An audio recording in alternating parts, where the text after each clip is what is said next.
planet Venus and Shukra rules Libra. चाहे मैं rich हूँ भी नहीं तब भी लोग को लगेगा इसको एक राजकुमार मानते हैं, बच्चा मानते हैं, छोटा।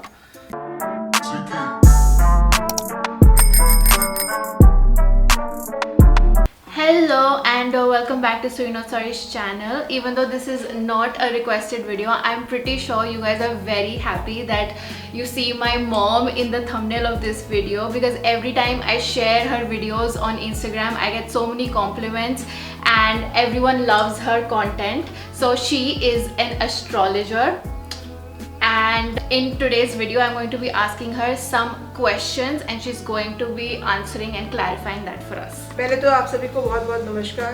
मैं पूनम सूरी एक एस्ट्रोलॉजर हूँ और फॉर्चुनेटली मैं मदर हूँ दीक्षा की, और मैं यहाँ आई हूँ आप सभी के क्वेश्चंस का आंसर देने के लिए। Okay, so basically in today's video we're going to be talking about three things: rising sign, sun sign and moon sign. Because often time जब हम न्यूज़पेपर में अपना हॉरोस्कोप चेक कर रहे होते हैं या फिर ऑनलाइन अपना हॉरोस्कोप चेक कर रहे होते हैं, so we get really confuse कि इन सब में क्या फ़र्क है और हमें क्या चेक करना चाहिए।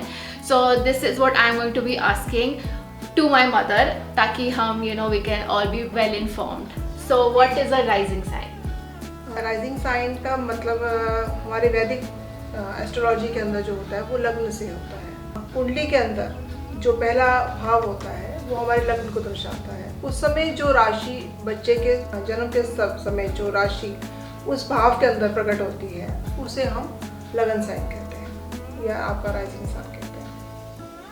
Okay, then what is the significance of a rising sign? लगन जो हम देखते हैं वो इंसान की पर्सनालिटी और उसका बोन स्ट्रक्चर वो कैसे दिखेगा वो उससे पता चलेगा। बेसिकली लगना जो होता है वो इंसान का व्यक्तित्व दर्शाता है, वो किस तरह से दिखता है वो प्रेजेंट करती है उसमें उदय होने वाली राशि। तो उसके अकॉर्डिंग वो दिखेगा, उसका भाव होगा, उसका बोलने चालने का तरीका होगा, वो उससे दर्शाता है। तो जैसे कि मेरा राइजिंग साइन है लिब्रा, एंड लिब्रा वही होता है ना जिसमें स्केल होते हैं। हाँ, तुला लगन। तो that is why like if you look at my personality और माय बॉडी शेप, तो it's balanced, it is balanced. Even when I gain weight, if you look at it, it is quite balanced. जो आपका Libra जो कि तुला लगन बनेगा, तो उसका जो लॉर्ड है वो शुक्र। तो शुक्र जो है, जो जैसे शुक्र बहुत सुंदर है तो वो चीज़ें आपके अंदर दिखाई देंगी, आपकी पर्सनालिटी में दिखाई देंगी। तो कहने का मतलब ये है कि लगन जो है वो आपको प्रेजेंट कैसे दिख रहे हैं वो दिखाएगा।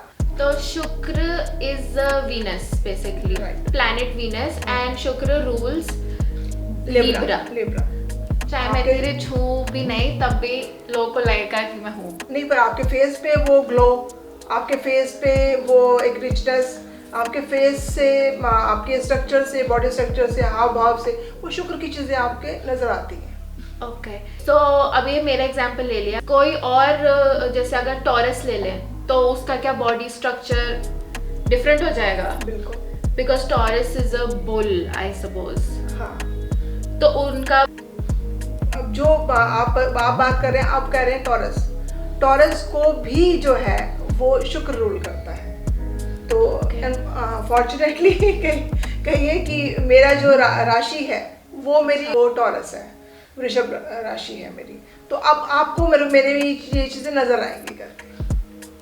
तो यहाँ पर भी शुक्र का रोल आ जाता है, जबकि मेरा मून साइन जो है वो वृषभ है, टॉरस है। ओके, सो अब आपने मून साइन की बात करी है तो I want to ask what is moon sign? जैसे हमने बताया कि लग्न के समय जब उदय तिथि लग्न में पड़ती है, इसी तरीके से जब चार्ट बच्चा पैदा होता है उस टाइम में मून जिस पोजीशन में होता है, जिस राशि में होता है, वो राशि बनती है हमारी चंद्र राशि।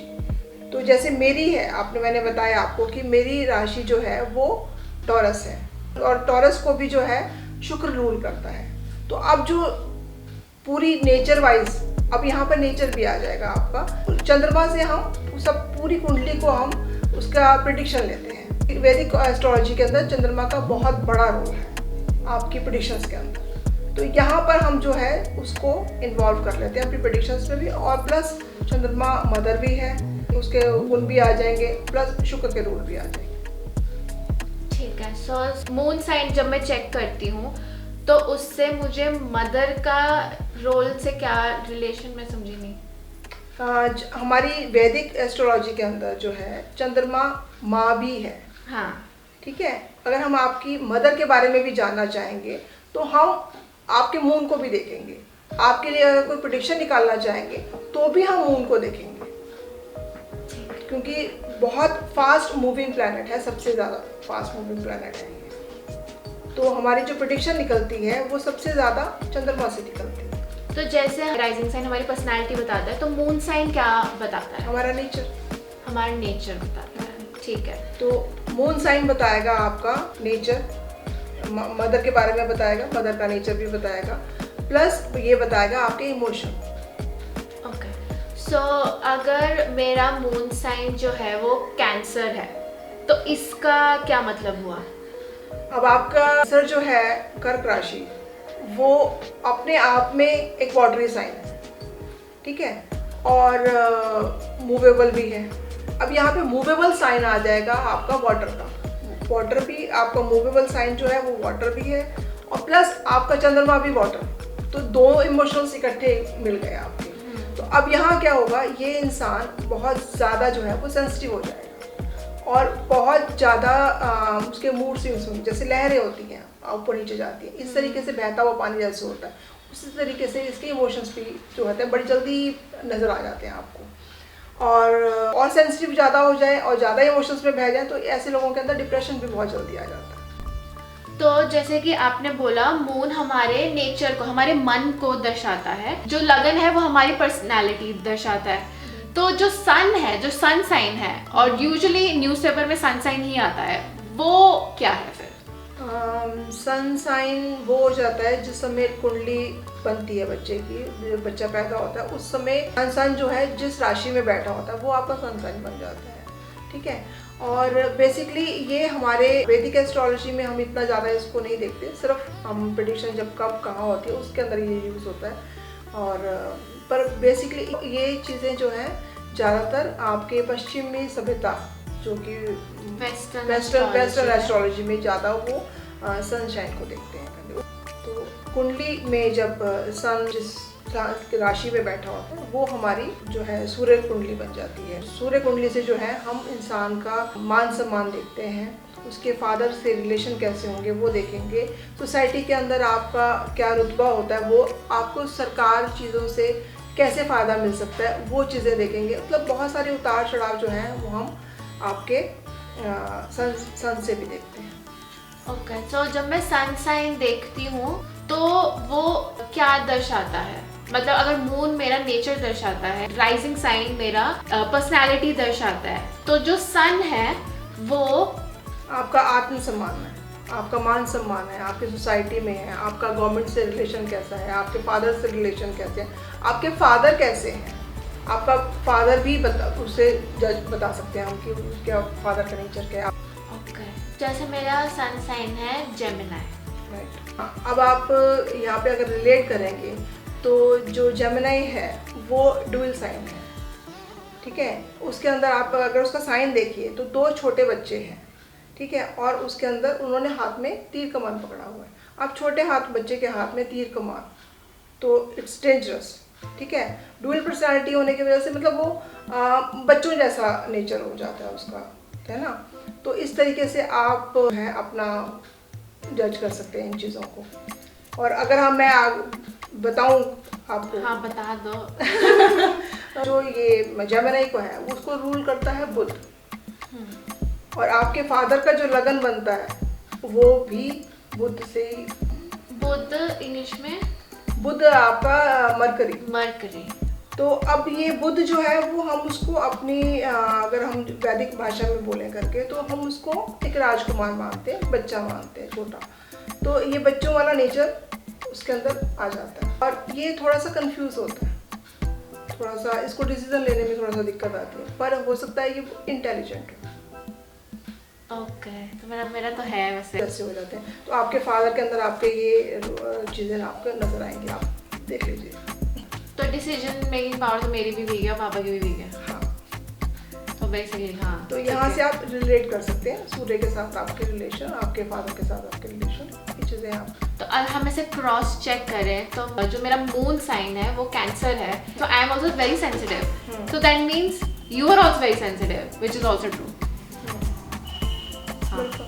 So it matches if you go back and forth, it matches. हाँ, क्योंकि हम एक ही कुंडली से आपके बहुत सारे रिश्तेदारों के बारे में, आपके बारे में, आपकी फैमिली के बारे में, आपके सिस्टर के बारे में, आपके ब्रदर के बारे में, आपके मदर के बारे में, आपके मदर की मदर के बारे में, नानी के बारे में, आपकी दादी के बारे में, बहुत सारे, इवन चाचा ताए मामा, इन सब के बारे में हम एक ही कुंडली से, आपकी कुंडली से हम निकाल लेते हैं। So in this video basically we learned the significance and जो plethora of terms हैं out there, sun sign, moon sign and rising sign, उनको हम कैसे read कर सकते हैं and how do we check our particular moon sign, sun sign and rising sign. एक चीज़ और ऐड करना चाहूँगी आपके लिए कि तीनों से प्रेडिक्शन निकालनी होती है, तो हम इसको एक ही साइन, एक ही कुंडली के अंदर हम तीनों को एक साथ बिठा के हम उसकी सुदर्शन कुंडली बना लेते हैं, और उससे जो है आप जब हम प्रेडिक्शन करने जाते हैं तो ऑलमोस्ट तीनों की प्रेडिक्शन एक ही निकल के आती है। तो आप इससे भी जो है रिलेट करके आप अपनी प्रेडिक्शन को एक्यूरेसी दे सकते हैं। Okay, so basically they are different faces of the same coin. Right. And I hope कि अब आप जब भी अपना हॉरोस्कोप पढ़ रहे होगे तो आपको क्लैरिटी होगी कि आपको राइजिंग टर्न करना है, सन करना है या फिर मून करना है, और अगर आप कर रहे हो तो उसकी सिग्निफिकेंस क्या होगी। And most of the time we will give very similar horoscopes, it's just that Vedic astrology moon को ज़्यादा मानती है और वेस्टर्न एस्ट्रोलॉजी सन को ज़्यादा मानती है। So yeah, and also if you also look at it, Western calendar goes by the sun and the lunar calendar, the Indian calendar goes by the moon, so it makes sense. So yeah, thank you so much for watching, and that's about it. Okay, thank you so much Mummy for coming here and clarifying rising sun and moon sign. And if you'd like to contact my mom personally for a personal reading, then I'll link the details down in the description box. Do check out her Instagram page as well. And if you enjoyed this video and you have more such questions about astrology, then be sure to drop them down in the comments below and we'll surely get back to you either via a video or I'll ask my mom and reply to your comment. So yeah, video पसंद आए तो like the comment जरूर करिए और सारी नवी video लिए subscribe to Surya नॉट साड़ी।